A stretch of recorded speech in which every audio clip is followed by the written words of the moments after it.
شخص نماز نہیں پڑھتا، اس کا جسم بدن ایک ہی کیفیت میں ہوتا ہے، اس کے اوپر جادو جلدی اثر کرتا ہے۔ اور دوسری وجہ جادو اثر کرنے کی ہوتی ہے جسم پر ناپاکی ہونا۔ ناپاک بندے کے اوپر جادو جلدی اثر کرتا ہے، کیونکہ ناپاک جادو بھی ناپاک ہے، وہ جنات بھی ناپاک ہیں، اور جس جسم پر ناپاکی ہو انہیں وہ جسم پسند ہوتا ہے، اس لیے جادو ان لوگوں پہ زیادہ اثر کرتا ہے جو ناپاک ہوتے ہیں، غسل نہیں کرتے، کپڑا جسم پاک نہیں رکھتے۔ یہ پہلی بات ہے۔ ناپاکی دو طرح کی ہوتی ہے، ناپاکی دو طرح کی ہوتی ہے۔ پہلی اسے کہتے ہیں نجاست غلیظہ۔ غلیظہ کا مطلب ہے ایسی ناپاکی جس کا حکم سخت ہے۔ مقصد ایک درم کی مقدار، یہ جتنی ہماری ہتھیلی کا گہرائی ہے، اتنی مقدار میں یہ ناپاکی کپڑے پر یا بدن پر لگ جائے تو نماز سے پہلے اسے دھونا ضروری ہے۔ ایک درم کی مقدار یا اس سے زیادہ، یہ جتنے ہمارے ہاتھ کی ہتھیلی کی گہرائی ہے یا پرانے وقتوں کا روپیہ ہوتا تھا، اتنی مقدار اس سے زیادہ یہ ناپاکی بدن پہ یا کپڑوں پہ لگ جائے تو اسے دھونا لازمی ہے، ورنہ نماز نہیں ہوگی۔ اب وہ کون کون سی ہے سن لیں۔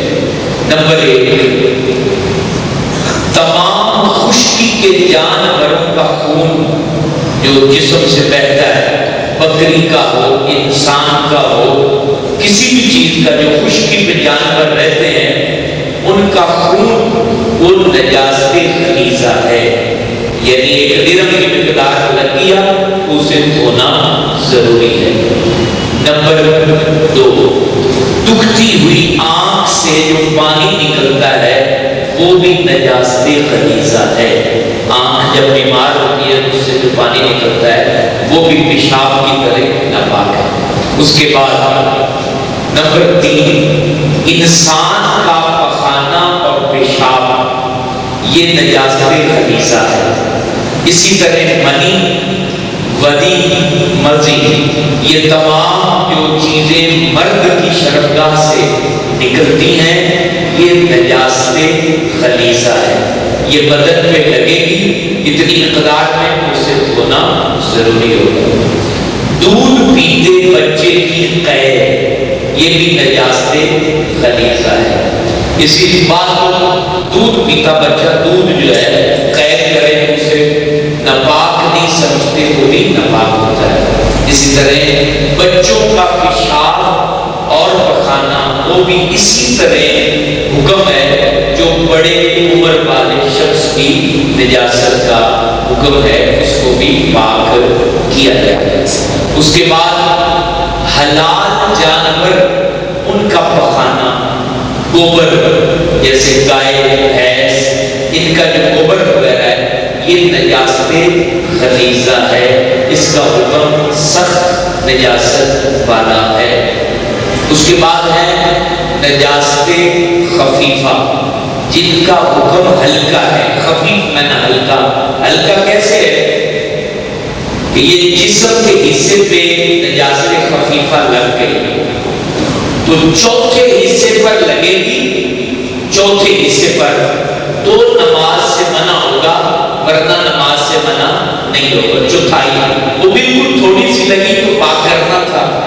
نجاست خفیفہ بدن کے چوتھائی حصے پہ لگے گی تو بدن ناپاک ہوگا۔ وہ کون کون سی ہیں؟ نمبر 1، حلال جانوروں کا پیشاب، گائے، بھینس، بکری، اونٹ، ان کا جو پیشاب ہے وہ نجاست خفیفہ ہے۔ یہ بہت بڑا مسئلہ ہے۔ مقصد آپ گائے دودھ نکال رہے تھے، پیشاب ہو گیا، اب وہ تھوڑے بہت قطرے لگے، وہ نماز سے منع نہیں ہے۔ یہ نبی پاک نے اپنی امت پر تخفیف فرمائی ہے، لوگ کام کاج کرتے ہیں اس میں یہ مشکل آ سکتی ہے.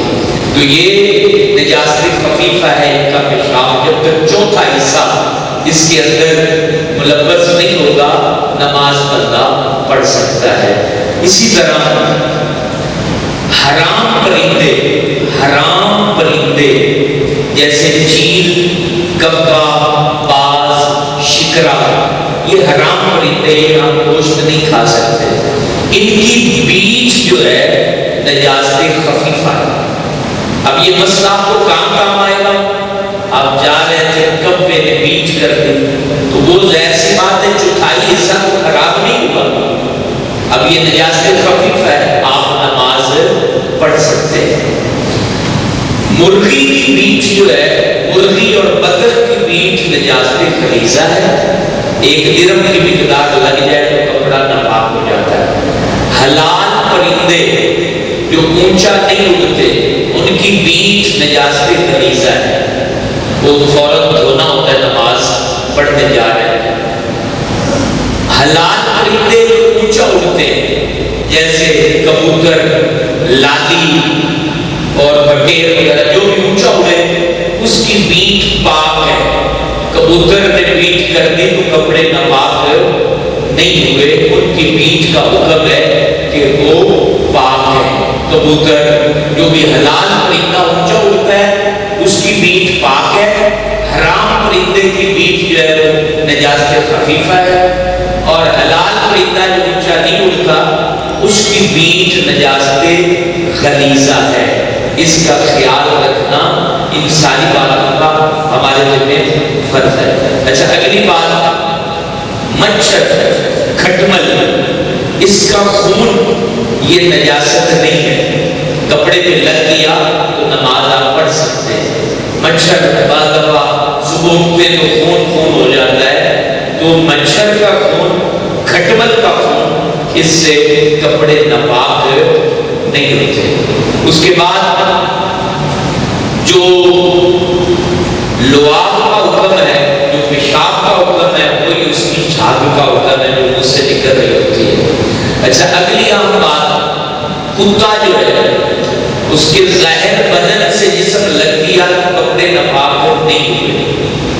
کتا اگر پانی میں بھیگا ہوا ہے پھر بھی اگر کپڑوں کو لگ گیا تو کپڑے ناپاک نہیں، جب تک کتے کے اوپر ناپاک پانی نہ لگا ہو. مگر کتا ٹول میں سے نکل کے آیا، اب وہ لگ گیا تو کپڑے ناپاک نہیں ہے. کتا گٹر سے نکل کے آیا اور لگ گیا تو وہ کپڑے ناپاک ہو جائیں گے. ایک اور اہم مسئلہ، کیچڑ پڑا تھا، آپ وہاں سے موٹر سائیکل میں گزرے، ویسے گزرے، اگر کیچڑ کی ناپاکی کا علم نہیں تو اس کیچڑ سے کپڑے ناپاک نہیں ہوتے. اکثر یہ یقین نہیں ہے کہ یہ کیچڑ گٹر کا ہے، بارش کے پانی کا جو کیچڑ ہوتا ہے اس سے کپڑے ناپاک نہیں ہوتے. اب کپڑا تو ٹائم 2-3 منٹ رہ گئے، کپڑا ناپاک ہو گیا ہے، پیشاب کے قطرے لوگوں کو آتے ہیں، نمازی بڑے پریشان ہوتے ہیں کہ کیا کریں. ان کے لیے یہ ہے کہ وہ انڈر ویئر استعمال کریں. نماز اگر زیادہ قطرے آتے رہے تو پھر نماز سے پہلے انڈر ویئر اتار کے رکھ دیں، نماز پڑھ لیں پھر پہن لیں، یا پھر اس انڈر ویئر کو پاک کر کے پھر پہن لیں اور نماز پڑھ لیں. اچھا، اس کے بعد کپڑے کو پاک کیسے کرنا ہے؟ کپڑے کو جیسے یہ کپڑا رکھا ہوا ہے، کپڑا ناپاک ہو گیا، اس کو پاک کیسے کرنا ہے؟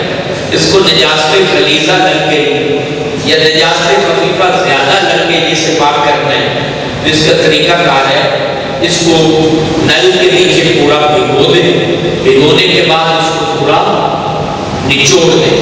یوں نچڑ دیا ہے، اب دوبارہ نل کے نیچے کریں، بھگوئیں اور پھر اس کو اپنی پوری طاقت سے نچوڑ دیں. تیسری دفعہ آپ کریں گے تو آپ کا کپڑا ناپاک تھا وہ پاک ہو گیا. اور دوسرا طریقہ کپڑا پاک کرنے کا، آپ اپنے کپڑے بالٹی کے اندر ڈال دیں اور اس کو اندر دبا دیں، نل چھوڑ دیں، پانی اس کے اوپر بہتا جائے گا. بالٹی کے اوپر 5 پانی یہ بہہ جائے تو پھر بالٹی میں موجود کپڑے پاک ہو جائیں گے۔ قالین وغیرہ ناپاک ہو گیا تو پاک کیسے کرنا ہے؟ کارپٹ ناپاک ہو گیا تو آپ پاک کرنا چاہتے ہیں تو اسے یاد ہو، جیسے کھاڑا وغیرہ ہوتا ہے وہاں لے جائیں اور اس میں ڈال دیں اور اچھے طریقے سے پانی پھیر دیں، وہ قالین میں پاک ہو جائے گا۔ گھر میں پاک کرنا ہے تو اس کا طریقہ ہے، اس کو ایک دفعہ بھگو دیں، دیوار پہ ڈال دیں، پانی نچڑ جائے گا، پھر بھگو دیں، 3 دفعہ کریں گے تو آپ کا قالین پاک ہو جائے گا۔